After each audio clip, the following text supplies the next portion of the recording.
बिस्मिल्लाहिर्रहमानिर्रहीम। इस लेक्चर में हम लोग बात करेंगे अपने प्रीवियस लेक्चर से थोड़े से रिलेटेड रेडिकल पॉलीमराइजेशन की टर्मिनेशन के बारे में, उसके बारे में कुछ एमसीक्यूज़ और शॉर्ट क्वेश्चंस के बारे में, और फिर हम बात करेंगे आयनिक पॉलीमराइजेशन के बारे में।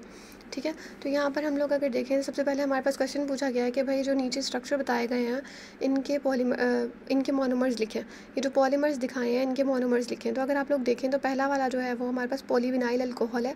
ठीक है, तो आप लोग सोचते होंगे कि ये तो अल्कोहल से ही बना होगा।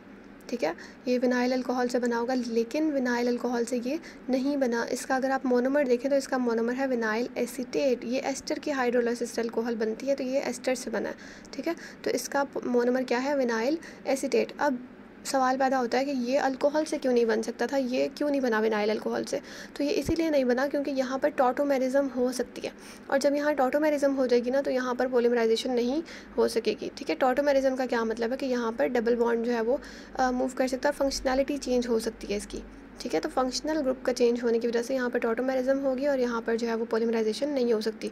उसके बाद हमारे पास है कि नीचे वाला अगर आप देखें तो ये कंडेंसेशन पॉलीमर है, और इसका मोनोमर आप लोग आगे देख सकते हैं कि हमने यहाँ पर क्या किया, एच लगा दिए, यानी कि जो था COO उसके साथ भी हमने OH लगा दिया, और पीछे जो वो था उसके साथ भी H लगा दिया, तो हमें पता लगे इसका मोनोमर ये है। अब यहाँ पर एक सवाल पैदा होता है कि भाई अगर ये जो X है यानी CH2 जो है, X है ना उसके साथ नीचे के पावर है उसकी, कितने हैं ये मॉलिक्यूल्स कितने हैं। तो अगर X जो है वो 2 होगा तो लीनियर पॉलीमर बनेगा, और अगर ये 4 तो वैसे कम इसका होता है, 5 से 7 तक होगा तो यहाँ पर साइक्लिक स्ट्रक्चर बनेगा। उसके बाद अगर आप नीचे वाला मॉलिक्यूल देखें तो ये दोबारा से हमने बताया कि यहाँ पर जो है वो एक डाई फंक्शनल मोनोमर है, जिसके अंदर एक साइड पर फंक्शनैलिटी अल्कोहल है और एक साइड पर फंक्शनैलिटी जो है वो कार्बोक्सिलिक एसिड है। ये रिएक्ट कर रहा है डाई अल्कोहल के साथ, डायोल के साथ, तो इसने पॉलिएस्टर बना दिया। ठीक है, ये वही दोबारा बात आ गई कि अगर X जो है वो 5 से 7 होगा तो साइक्लिक स्ट्रक्चर बनेगा, अदरवाइज जो है वो रिंग स्ट्रक्चर बनेगा। ठीक है, ये स्टेरिफिकेशन रिएक्शन था। अब हमारे पास क्या है कि ये जो रिएक्शन हुआ है ऊपर, इसमें वाटर का क्या रोल है। ठीक है, वाटर तो हमें पता है इसमें से निकल रहा है, हमने कहा वाटर निकल रहा है। अब उन्होंने कहा कि as this reaction is reversible, ये वाला जो ऊपर हमने रिएक्शन किया ना स्टेरिफिकेशन का, ये रिवर्सिबल रिएक्शन है, ये वापस it can go back to reactants. ठीक है, यानी प्रोडक्ट से रिएक्टेंट्स फॉर्म हो सकते हैं। अब इसमें क्या है कि वाटर अगर यहाँ पर प्रेजेंट रहेगा, जो वाटर निकल रहा है रिएक्शन से, तो क्या होगा कि the product will react to form reactants, backward move करना शुरू कर देगा रिएक्शन। तो यहाँ क्या होगा कि मोनोमर्स बन जाएंगे दोबारा से। अब अगर आपको वाकई पॉलीमर चाहिए तो इसमें हल क्या है कि जैसे जैसे रिएक्शन प्रोसीड होता जाएगा और वाटर बनता जाएगा, आप इस रिएक्शन के अंदर से वाटर को रिमूव करवाते जाएँ। ठीक है, तो जब आप वाटर को रिमूव करवाते जाएंगे तो क्या होगा कि प्रोडक्ट्स आपस में रिएक्ट करके मोनोमर्स नहीं बना सकेंगे। और दूसरी बात क्या है कि अगर आप वाटर रिमूव नहीं कराते या वाटर रहता है या थोड़ी बहुत क्वांटिटी उसकी बच जाती है, तो फिर पॉलीमर नहीं बनेगा। ठीक है, ओलिगोमर्स बन जाएंगे। ओलिगोमर्स के बारे में हम लोगों ने पहले भी बात की थी कि ये कम कार्बन एटम वाले चेन बन जाएगी, कम कार्बन एटम वाले मॉलिक्यूल बन जाएंगे, लेकिन ये पॉलीमर्स नहीं बनेंगे। ठीक है, अब उन्होंने कहा कि form polyester whose molecular weight is 30,000। For example आपने एक पॉलिएस्टर बनाना है जिसका वेट जो है वो मॉलिक्यूलर वेट 30,000 होना चाहिए। अब जाहिर है उसकी प्रॉपर्टीज़ डिफरेंट होंगी, आपको टाइम और हर चीज़ का ध्यान रखना पड़ेगा कि भाई क्या टाइम है, क्या कितना टाइम के लिए आपको उसको करना है कि उसका मॉलिक्यूलर वेट 30,000 आए। और बेहतर होगा कि आप साथ साथ चेक करते रहें कि मॉलिक्यूलर वेट कहाँ तक पहुँचा है।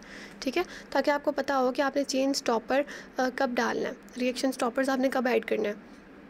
A point where that much polymerization occur that gel is formed is called, ये आप लोग ढूंढेंगे कि भाई इसको क्या कहते हैं।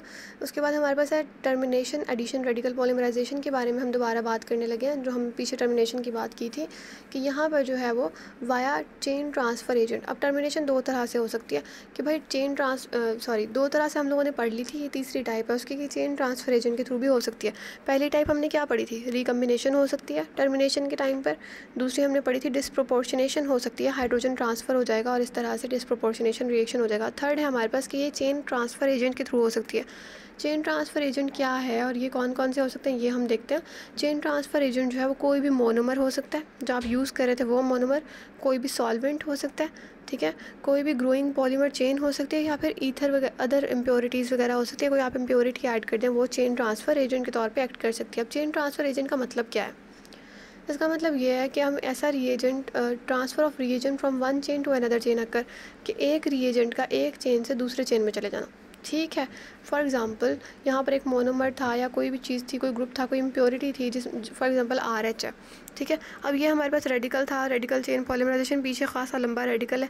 यानी पीछे खासी लंबी चेन और आगे एक रेडिकल है। अब आर एच है हमारे पास, तो ये आर ग्रुप क्या करेगा, ये हाइड्रोजन डोनेट कर देगा, ठीक है। तो ये ट्रांसफ़र करेगा अपने एजेंट को, एच को डोनेट कर देगा, तो ये जो है वो एक चेन बन गई, डेड चेन।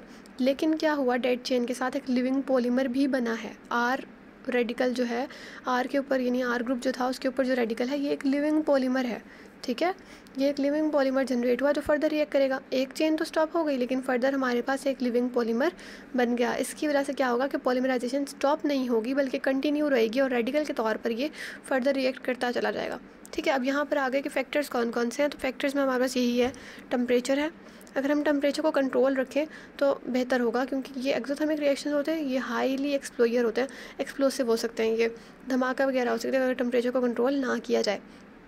फिर ऐसे सब्सटेंसेस को ऐड करें जो रिड्यूस कर दे रेट ऑफ रिएक्शन को और स्टॉप कर दे पॉलीमराइजेशन को थोड़ी देर के लिए। जैसे आपको फॉर एग्जांपल पॉलीमराइजेशन स्टॉप करानी है, तो आप क्या करेंगे, उसके अंदर ऐसे सब्सटेंसेस ऐड करेंगे, जैसे फॉर एग्जांपल हमने बात की अभी मोनोमर्स हैं, सॉल्वेंट्स हैं, और उसके अलावा इम्प्योरिटीज़ वगैरह हैं। उसके बाद है रेडिकल जो हैं वो हाईली रिएक्टिव होते हैं, ठीक है, यहाँ तक हो गया। और ऑक्सीजन जो है, अगर हम एटमॉस्फेयर में ऑक्सीजन प्रेजेंट हो तो रेडिकल्स जो हैं उनकी रिएक्टिविटी जो है वो रिड्यूस हो जाती है और पॉलीमराइजेशन जो है उसका रेट भी कम हो जाता है। इसीलिए हम लोग ये जो पॉलीमराइजेशन रिएक्शन करवाते हैं, ये हम नाइट्रोजन के इन्वायरमेंट में कराते हैं, ऐसे इन्वायरमेंट में नहीं कराते जहाँ पर ऑक्सीजन प्रेजेंट हो, ठीक है।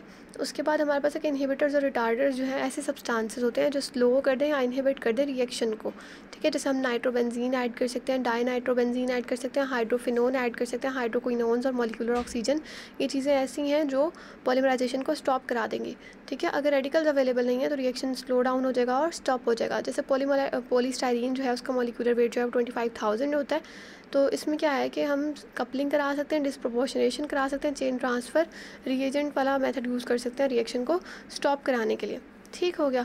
तो उन्होंने कहा कि हम लोग क्या करते हैं, मोनोमर यहाँ पर अगर आप देखें तो स्टायरीन है अगला वाला, ये जल्दी से पॉलीमराइज़ हो जाता है। तो हम क्या करते हैं, इसकी पॉलीमराइजेशन अगर हमने स्टॉप करानी हो तो हम इनहिबिटर्स ऐड कर देते हैं, ताकि क्या हो, जब हम रिएक्शन स्टॉप कराना हो तो हम इनहिबिटर्स ऐड कर देते हैं ताकि रिएक्शन जो है वो स्टॉप हो जाए, ठीक है। इसको हमने कहा कि टू यूज़, इसको इस्तेमाल करने के लिए हम पहले इसको डिस्टिल करते हैं ताकि ये प्योर हो जाए। अब है time during which polymerization reaction stop is called induction time, यानी कि जितने टाइम के लिए पॉलीमराइजेशन स्टॉप हो जाती है उसको हम कहते हैं इंडक्शन टाइम।